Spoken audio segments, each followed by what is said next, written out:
Thanks very much for staying with us. Time now for Eye on Africa with me, Georgia Calvin-Smith. Tonight, attacks around Mogadishu are reported as the country gears up for Wednesday's election. Security is tight in Somalia amidst fears of extremist attacks. Also, more Ivorian soldiers mutiny in the hopes of being included in a payout deal the government offered other troops who protested over pay last month. And we take a look at life behind the wall separating parts of the disputed territory of Western Sahara from Morocco. It's the world's oldest functioning security barrier. Locals call it the Wall of Shame. But first, the venue where Somalia's presidential elections due to be held this week has been targeted by suspected mortar bombs. Elsewhere, an African Union base outside of the capital has been attacked. Mogadishu's on lockdown amidst heightened concerns about violent disruption threatened by homegrown Al-Shabaab extremists. Our Duncan Woodside joins us now with more. Duncan, what more can you tell us about Monday's security scares? Well, indeed, yes, there were several mortar attacks against Mogadishu city during the course of the evening, around 7 to 8 o'clock this evening.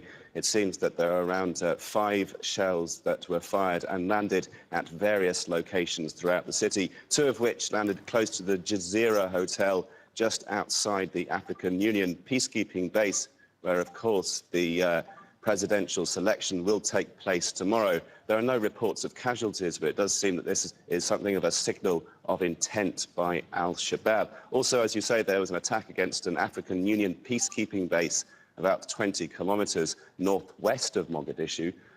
The African Union force spokesperson told me earlier on this evening that that attack had been repulsed. There were no casualties on the African Union side, but he said he expected that there had been casualties on the side of Al-Shabaab. That's, of course, a position which is likely to be very different to that of the militant group, which will claim success in that attack. So we'll have to see overnight how the story evolves, casualty figures, if those figures come in at all. It's very difficult, of course, to get around town at the moment in Mogadishu. As you mentioned, there's a huge security lockdown. Thousands of troops, police and intelligence agents are out in the city securing various points, including hilly areas, geographical vantage points, which could serve as a basis for snipers and potentially further mortar attacks. So a very tense situation here in Mogadishu as we head into these presidential polls. Well, thanks very much, Duncan. Well, before joining us for that update on those attacks, Duncan did spend the day getting a sense of the preparations for the sensitive vote, and he sent us the following report. After decades of conflict, it's a historic one, but the election has been marred by allegations of corruption as well as threats to security. Securing this election is a huge exercise. Somali police and military units are working with African Union soldiers to guard against attack by the militant group Al-Shabaab. The voting venue has been shifted from a police academy to Mogadishu airport area, a windswept camp controlled by peacekeepers.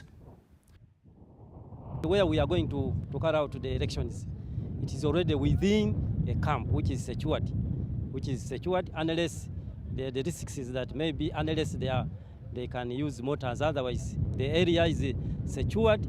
Maybe what we fear is the infiltration. The capital is in lockdown. The streets empty, except for the security forces. But the process is more inclusive than the last election, held in 2012.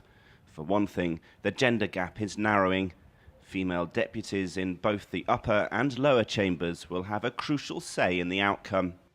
It's going to be that the first time in Somalia, you're going to have 25% women, both at the Senate level and at the lower level.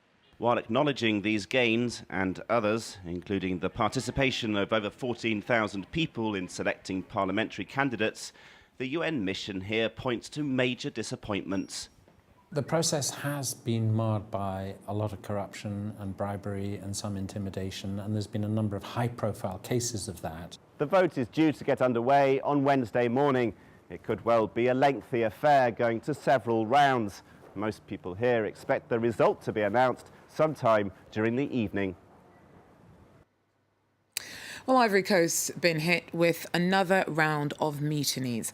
Military sources say that Special Forces troops in Tengrela in the north and Adiake in the southeast flooded out of their camps firing weapons, demanding the payment of bonuses. It comes a month after other soldiers first launched protests over pay and successfully strong-armed the government over the matter. A deal that may have made things more difficult for Yamoussoukro. Arnaud Froger brings us more from Abidjan.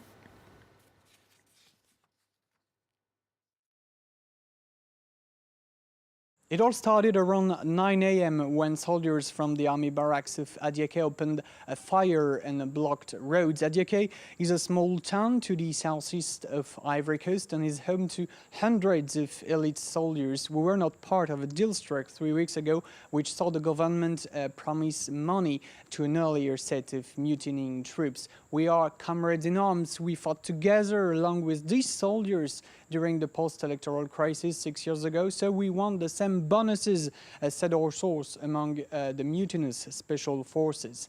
A negotiating team, including several military leaders, were sent into Adiake's barracks, and calm returned as talks began, but it seems that the €18,000 per soldier payment the government made to about 8,000 troops in January did not put an end to wider discontent and may in fact lead to further unrest. Many ex-rebel fighters claim they're owed money for battling against former President Laurent Gbagbo, as there are about 40,000 soldiers in the Ivorian army, and most aren't yet in line for a payoff. So the government really is now facing a dilemma: pay again, and that could encourage more copycat mutinies in other army factions, or refuse to pay and put the country's security at risk. Arnaud Froger there for us in Abidjan. Now, Malawi and Tanzania have agreed to restart stalled talks over a border dispute. The neighbours have long been at odds over the ownership of Lake Malawi, which straddles both countries. Negotiations ground to a halt in 2012, but on Tuesday, Malawian leader Peter Mutharika met with Tanzania's foreign minister to announce that their governments have agreed to give it another shot. Malawi claims ownership for most of the lake, while Tanzania insists that half of it falls within its borders and blames the disagreement on British and German colonial maps. Well, to another border dispute, last week, Morocco's return to the ranks of the African Union attracted criticism from some because of the ongoing struggle of the disputed territory of Western Sahara to gain independence from Rabat. Morocco left the precursor to the African Union in 1984. That was when the bloc admitted the republic declared by Western Saharan rebels.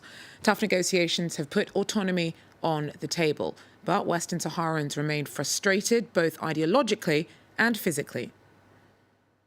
This is El Marbes, an area controlled by Western Sahara's Polisario Front. On the other side of the barbed wire, Moroccan soldiers. Morocco calls it a defence wall. It was built in the 1980s and is nearly 3,000 kilometres long. Morocco controls 90% of this territory, which is also claimed by the Polisario Front.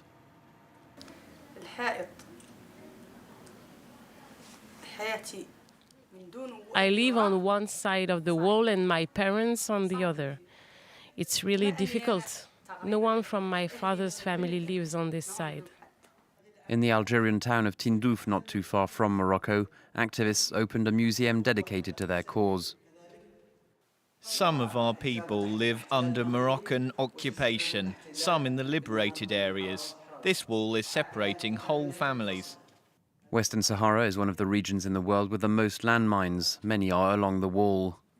Morocco says the territory can be autonomous, but the Polisario Front wants total independence. The United Nations wanted to organize a referendum on the issue, but the two sides cannot agree on who should take part in the vote. And finally, former Chelsea manager Avram Grant has quit as Ghana's head coach 5 days after his side's defeat by Cameroon in the semi-finals of the Africa Cup of Nations. Grant's squad finished fourth, a disappointing result after making it to the finals 2 years ago. The Ghana Football Association said that his 2-year stint has come to a close after a mutual decision not to renew his contract. Grants reportedly said that the time is right for him to seek a new challenge and has thanked supporters of the Black Stars for their passion and loyalty. Well, that's it for Eye on Africa for now. Thanks very much for joining us. Do so again. Take care.